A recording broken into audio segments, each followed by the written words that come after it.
बिस्मिल्लाहिर्रहमानिर्रहीम। अस्सलाम वालेकुम dear students. Exercise 1.4 question number 3। हमें क्वेश्चन नंबर 3 एक गिवन है, एफ ऑफ एक्स आपको गिवन है यहाँ पे। इस क्वेश्चन के अंदर थोड़ा सी कॉम्प्लिकेशन है कि यहाँ पे दो लिमिट्स एक ही क्वेश्चन के अंदर उसने यूज़ कर ली हैं। आए उसको समझ लेते हैं। एक्स लेस देन -2, पढ़ते जाएं। एक्स इक्वल टू -2, ये लेस देन -2 है, ये इक्वल टू -2 है। दो कंडीशंस यहाँ इस्तेमाल हुई हैं। इसको अब यहाँ से पढ़ेंगे एक्स ग्रेटर देन -2, इसको फिर इधर से इस तरफ पढ़ेंगे जब, तो एक्स लेस देन 2। दो कंडीशंस यहाँ भी थी, 4 हो गई। यहाँ पे आ जाए x greater than 2, x equal to 2। यहाँ पे टोटल 6 कंडीशंस हैं। अमूमन हमें दो कंडीशंस कंटिन्यूटी के लिए या 3 दी जाती हैं, ठीक है। अब यहाँ पे चूँकि पॉइंट्स भी दो हैं, ठीक है। एक यहाँ देखें -2, यहाँ से आगे 2 और 2। X less than -2 equal to -2, ये दो कंडीशन इस -2 के लिए। एक्स ग्रेटर देन -2, तो तीन कंडीशन -2 की हैं। फिर आगे देखें x less than 2, x greater than 2, x equal to 2। अब तीन ही कंडीशन 2 के लिए, ठीक है। अब हमने क्या करना है कि अब हम ये करते हैं कि इसको दो हिस्सों में तब्दील कर लेते हैं। एक -2 के लिए फंक्शन लादा बना लेते हैं, 2 के लिए लादा बना लेते हैं। अगर ना भी बनाए तो कोई फ़र्क नहीं पड़ता। फर्स्ट ऑफ ऑल इस क्वेश्चन को मुकम्मल करता हूँ। इस क्वेश्चन का बकिया ऐसा ही है कि discuss continuity of f of x at x is equal to 2 and x is equal to -2। आप कंटिन्यूटी चेक करो, एक 2 के ऊपर, एक -2 के ऊपर। अच्छा, अगर ऐसी बात है तो मैं 2 के लिए लादा फंक्शन बनाने लगा हूँ, -2 के लिए लादा बनाने लगा हूँ, तो मैं इसी फंक्शन को दो हिस्सों में तकसीम करूँगा। कैसे दो बनेंगे ये? फिर एक्स लेस देन इक्वल -2 के लिए ये 3x यूज़ करना है, मैंने लिख लिया। आगे इस कंडीशन को मैं इससे इस तरफ पढ़ूँ अगर, तो ये लिखा हुआ है एक्स ग्रेटर देन -2, तो मैंने लिखा एक्स ग्रेटर देन -2 और उसके लिए ये फंक्शन यूज़ करना है।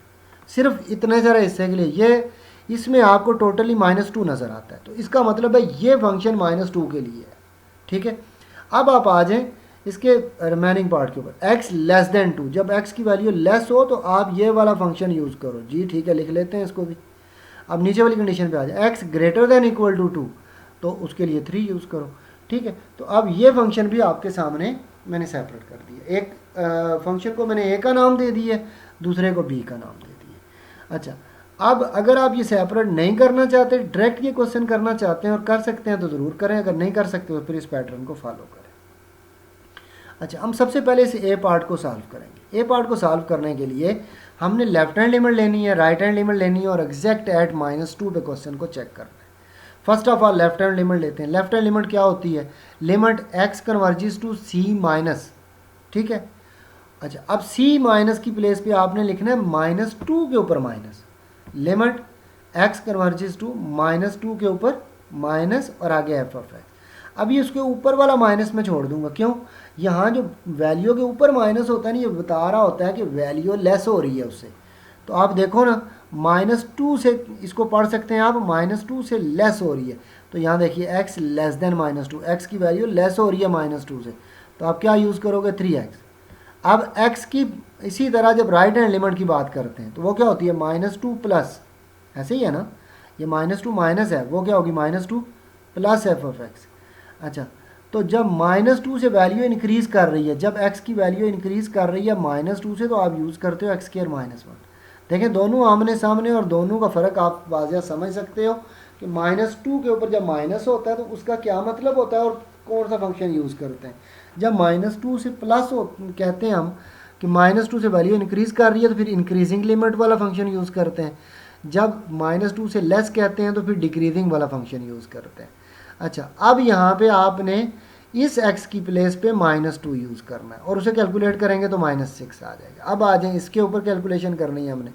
-2 का स्केयर कर देंगे और -1, -2 का स्केयर 4 होता है और 4 -1 3 आ जाएगा। अब ये दो वैल्यूज़ भी हमने एवेल्यूएट करने के बाद तीसरा काम करना है, एग्जैक्ट -2 के ऊपर फंक्शन को चेक करना। x की प्लेस पे तो आप -2 लिखेंगे, f ऑफ -2 हो जाएगा। इन दोनों में से किस फंक्शन को चूज़ करेंगे? यकीनन आप समझ चुके होंगे कि चूँकि ये वैल्यू हम x की 2 यूज़ कर रहे हैं, x इक्वल टू -2, तो इक्वल की बात तो इस जगह पे है, x इक्वल टू -2, वो किस में है? 3x में। तो आप लिखोगे f ऑफ -2 3 इंटू एक्स की प्लेस पे -2, ये लिख दिया और इसको मल्टीप्लाई करोगे तो -6 आ जाएगा। तीनों लिमिट्स को चेक करो, लेफ्ट हैंड लिमिट को, राइट हैंड लिमिट को और फंक्शन की वैल्यू को। क्या तीनों इक्वल हैं? जी बिल्कुल भी इक्वल नहीं है। अगर ये इक्वल नहीं है तो फंक्शन -2 पे कॉन्टीन्यूस भी नहीं है। तो ये कॉन्टीन्यूटी चेक होगी -2 के ऊपर। अब चलेंगे हम कॉन्टीन्यूटी चेक करने 2 के ऊपर। अब इसके बी वाले पार्ट को ले लेते हैं हम और इसको चेक करते हैं कि ये कॉन्टीन्यूस है या नहीं है। आए इसके सोल्यूशन की तरफ और लेफ्ट हैंड लिमिट ले लें। 2 पे चेक कर रहे हो तो लिखोगे 2 minus f of x, x converges to 2 x square minus 1। जब 2 से वैल्यू लेस हो रही है, जब x की वैल्यू 2 से लेस हो रही हो तो आप यूज़ करोगे एक्स स्क्वायर माइनस 1। अब x की वैल्यू 2 को कन्वर्ज कर रही है तो x की प्लेस पे 2 पुट करो, 2 का स्क्वायर 4 हो जाएगा, 4 माइनस 1 3 आंसर आ जाएगा। लेफ्ट हैंड लिमिट आपने वैल्यूएट कर ली। अब आप वैल्यूएट करोगे राइट हैंड लिमिट। 2 माइनस के बजाय 2 प्लस, मतलब 2 से वैल्यू इंक्रीज़ कर रही है। देखें x ग्रेटर दैन 2 हो रहा है ना, तो 2 से इंक्रीजिंग फंक्शन फिर 3 है तो आप यूज़ करोगे यहाँ पे 3। अगर तो होता 3x तो x की प्लेस पे हम 2 यूज़ कर लेते। यहाँ तो सिर्फ क्या है 3, तो x की लिमिट 3 पे तो नहीं लगेगी। सो आप यहाँ पे डायरेक्ट क्या लिख दोगे 3 लिखोगे, क्योंकि यहाँ x की वैल्यू यूज़ ही नहीं होती, लिमिट का यहाँ पे इस्तेमाल मुमकिन ही नहीं है। ठीक है, अब आपने ये भी आंसर ले लिया। तीसरा काम है 2 के ऊपर आपने फंक्शन को सॉल्व करना है। तो आप x की वैल्यू 2 फंक्शन में यूज़ करो। x की प्लेस पे आप 2 यूज़ करोगे, क्या आपने यहाँ यूज़ करना है या यहाँ यूज़ करना है, ये बताएगी ये वाली लिमिट। आपकी वैल्यू है x is equal to 2 use करना चाह रहे हो तो x इक्वल टू 2 की लिमिट यहाँ पड़ी हुई है, x इक्वल टू 2, और उसके लिए क्या यूज़ करना है आपने 3, तो वो सिर्फ आप 3 लिखेंगे। आपका ये 2 इसमें इस्तेमाल नहीं होता, सिर्फ 2 के ऊपर जो वैल्यू उसने गिवन कर दिया वही लिख सकते हैं आप। ठीक है, तो यहाँ पे आपने 3 लिख दिया। अब आप अपनी लेफ्ट हैंड लिमिट का आंसर देखें, फिर राइट हैंड लिमिट का आंसर देखें और f(2) का आंसर देखें, क्या तीनों आंसर्स मैच करते हैं। अगर ये मैच करते हैं, ठीक है, तो फिर हमें फंक्शन को क्या डिक्लेयर करना चाहिए? जी हाँ बिल्कुल, हमें कॉन्टीन्यूअस फंक्शन को डिक्लेयर कर देना चाहिए।